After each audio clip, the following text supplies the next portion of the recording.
Hi everyone, welcome back. Today we are starting one of the most important subject in MBA Finance, Financial Management. This is MMPC 014, Unit 1 from IGNOU MBA. And honestly, ഇത് നിങ്ങൾക്ക് properly മനസ്സിലായാൽ the rest of finance become much easier because this unit is the foundation for everything else. So today we will learn what financial management really means, financial managers-ന് എന്തൊക്കെ ചെയ്യാൻ പറ്റും, what are investment, financing and dividend decisions, and the famous topic profit maximization versus wealth maximization. അപ്പോൾ basic എന്ന് നമുക്ക് തുടങ്ങാം. The first topic is what is financial management. എല്ലാ ബിസിനസ്സിനും പൈസ ആവശ്യമാണല്ലേ. എന്തിനാണ് അവർ ആ മണി യൂസ് ചെയ്യുന്നത്? ചിലപ്പോൾ മെഷീൻസ് വാങ്ങാനായിരിക്കാം, സാലറി കൊടുക്കാനായിരിക്കാം, അല്ലെങ്കിൽ നമുക്ക് ആവശ്യമുള്ള റോ മെറ്റീരിയൽസ് വാങ്ങാനായിരിക്കാം, അല്ലെങ്കിൽ പ്രൊഡക്ട്സിൻ്റെ മാർക്കറ്റിങ്ങിന് വേണ്ടിയിട്ടായിരിക്കാം, അല്ലെങ്കിൽ ബിസിനസ് ഗ്രോ ചെയ്യാൻ വേണ്ടിയിട്ടായിരിക്കാം. Managing all this money properly is called financial management. Simple വേർഡ്സിൽ പറഞ്ഞാൽ financial management means planning, arranging, using and controlling the business funds properly. അതുകൊണ്ടാണ് ഫിനാൻസിനെ ലൈഫ് ബ്ലഡ് ഓഫ് ബിസിനസ് എന്ന് പറയുന്നത്.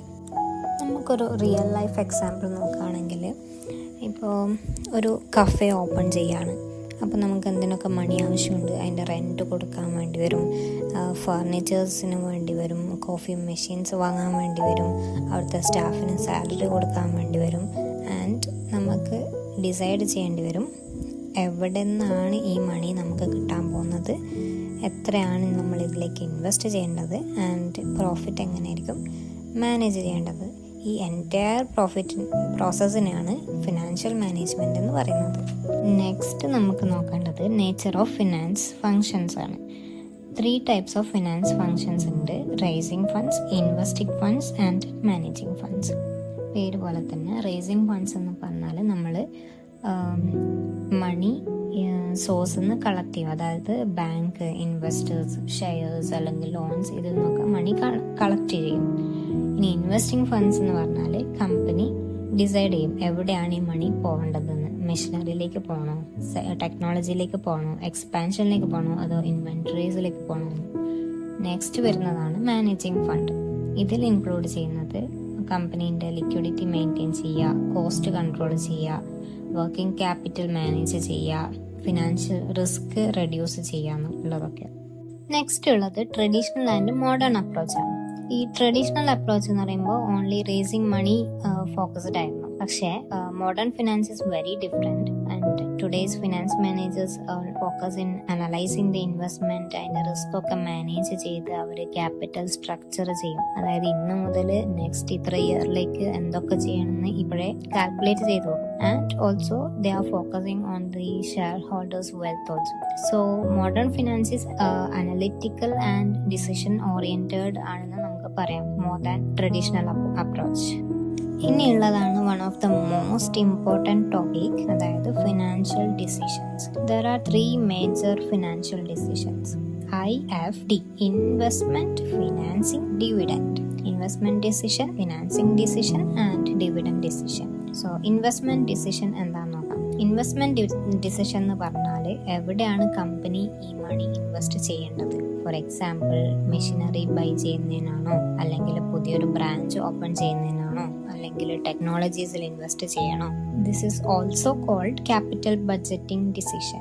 കമ്പനീസ് കമ്പയർ ചെയ്യുന്നത് ഒരു എക്സ്പെക്റ്റഡ് റിട്ടേൺ എന്താണ്, ഫ്യൂച്ചർ ബെനിഫിറ്റ് എന്താണ്, ഈ ഇൻവെസ്റ്റ് ചെയ്യുന്നതിന് മുമ്പുള്ള റിസ്ക് എന്താണ്, അതൊക്കെ കമ്പനീസ് ബിഫോർ ഇൻവെസ്റ്റ്മെന്റ് കമ്പയർ ചെയ്യും. അടുത്തതാണ് financing decision. This means where should the company get money from. അവർ ഇക്വിറ്റി ഷെയർ യൂസ് ചെയ്യണോ, ബാങ്ക് ലോൺ എടുക്കണോ, അല്ലെങ്കിൽ ഡിബഞ്ചേഴ്സ് യൂസ് ചെയ്യണോ. Companies always tries to maintain the best balance between ഡെപ്റ്റ് and equity.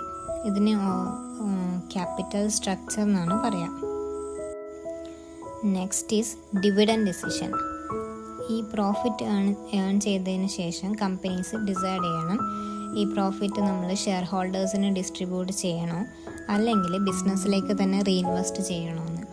ഇതാണ് dividend decision.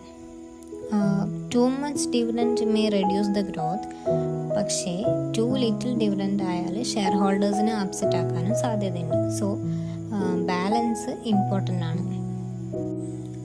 Profit maximisation. Profit maximisation എന്ന് പറഞ്ഞാൽ ഒന്നുമില്ല, കമ്പനീൻ്റെ പ്രോഫിറ്റ് അങ്ങ് ഇൻക്രീസ് ചെയ്യാം. കേൾക്കുമ്പോൾ നല്ല രസമുണ്ടാവും അല്ലേ? പക്ഷേ ഈ അപ്രോച്ചിന് കുറേ പ്രോബ്ലംസ് ഉണ്ട്. ഫസ്റ്റ് ഓഫ് ഓൾ, ഇത് ടൈം വാല്യൂ ഓഫ് മണീനെ ഇഗ്നോർ ചെയ്തിട്ടാണ്. അതായത് ഇന്നത്തെ 1 lakhൻ്റെ വാല്യൂ ആയിരിക്കില്ല 5 കൊല്ലം കഴിഞ്ഞിട്ടുള്ള 1 lakhൻ്റെ value. So second, it ignores the risk. 2 projects may give the same profit, but ചിലപ്പോൾ 1 project മറ്റേനെക്കാട്ടിയും റിസ്കിയർ ആയിരിക്കാം. Third one, profit itself is vague. Which profit, before tax ആണോ, ആഫ്റ്റർ ടാക്സ് ആണോ, അല്ലെങ്കിൽ ഷോർട്ട് ടേം ആണോ, അല്ലെങ്കിൽ ലോങ് ടേം ആണോ, which profit എന്നിവിടെ പറയുന്നില്ല. വെൽത്ത് മാക്സിമൈസേഷനിൽ പറയുന്നത്, അതായത് modern finance prefers wealth maximisation because wealth maximisation എന്ന് പറഞ്ഞാൽ ഷെയർ ഹോൾഡറിൻ്റെ വെൽത്ത് ഇൻക്രീസ് ചെയ്യുക. ഈ അപ്രോച്ചിനെ ബെറ്റർ എന്ന് പറയുന്നതിന് കാരണം ഇത് റിസ്കിനെ കൺസിഡർ ചെയ്യുന്നുണ്ട്, ടൈം വാല്യൂ ഓഫ് മണി നോക്കുന്നുണ്ട്, ഫ്യൂച്ചർ ക്യാഷ് ഫ്ലോ എങ്ങനെ ആയിരിക്കും എന്ന് നോക്കുന്നുണ്ട്. And this is more focused in long term growth rather than പെട്ടെന്നൊരു പ്രോഫിറ്റ് ഉണ്ടാക്കിയെടുക്കുന്നതിനെക്കാട്ടിയും.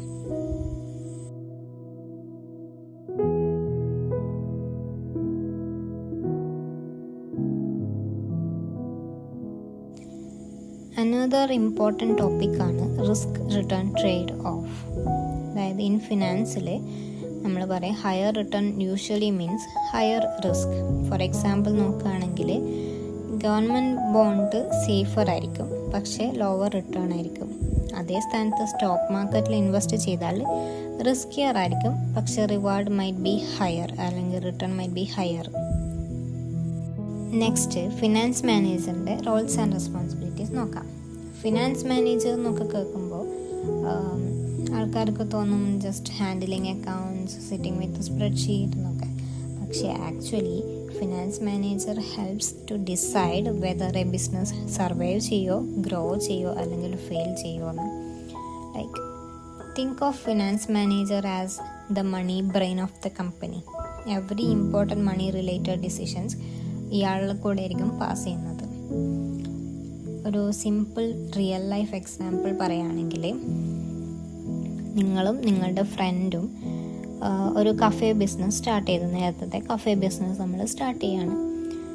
പെട്ടെന്ന് മണി പ്രോബ്ലംസ് വരാൻ തുടങ്ങി. അപ്പോൾ നമുക്കുണ്ടാകുന്ന ക്വസ്റ്റ്യൻസ് എന്തൊക്കെയാണ്? എത്ര മണി ആയിരിക്കും ഇത് സ്റ്റാർട്ട് ചെയ്യാൻ വേണ്ടത്? അല്ലെങ്കിൽ ബാങ്ക് ലോൺ എടുക്കണോ? നമുക്കിത് അഫോർഡ് ചെയ്യാൻ പറ്റുമോ? കോഫി മെഷീൻസ് അഫോർഡബിൾ ആയിരിക്കുമോ? എത്ര ക്യാഷ് വേണം ഡെയിലി? ഇൻ ഹാൻഡ് എത്ര ഡെയിലി വേണ്ടി വരും?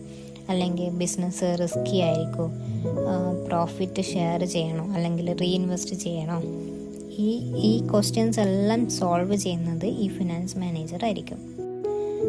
എക്സാംസിന് ഈ ടോപ്പിക്കിൽ ഫോക്കസ് ചെയ്യുക. So today we learned meaning of financial management, finance functions, traditional versus modern approach, investment, financing and dividend decisions, profit versus wealth maximization, risk return trade off and role of financial manager. ഈ unit financial മാനേജ്മെൻറ്റിൻ്റെ ഒരു foundation ആണ്. So ഇത് properly revise ചെയ്യുക before moving to the next units. So ഈ explanation നിങ്ങൾക്ക് help ചെയ്തിട്ടുണ്ടെങ്കിൽ like the video, subscribe our channel and comment which unit you want next. So by.